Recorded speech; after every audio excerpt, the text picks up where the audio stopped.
Hey guys, I'm Karina Nath. I am the Altus architect. But what does that even mean? What is Altus? Everyone's asking, and I'm here to tell you what it is. Altus is a Latin word. It stands for high, deep, and noble.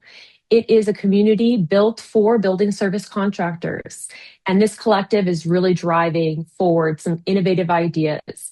Those three principles that I mentioned, high, deep, and noble, they're carrying everything we do. We engage with intention. We are power with education. And we have two main vehicles that we are driving these changes. That's the Altus Forum, its monthly cadence, and the Altus Summit. You want to be in this room. You want to be around these leaders. The subject matter experts are bringing their strategies, their tactical things that they're doing that are helping them scale their business. If you are serious about scaling your business, you need to be in this room. Come check us out.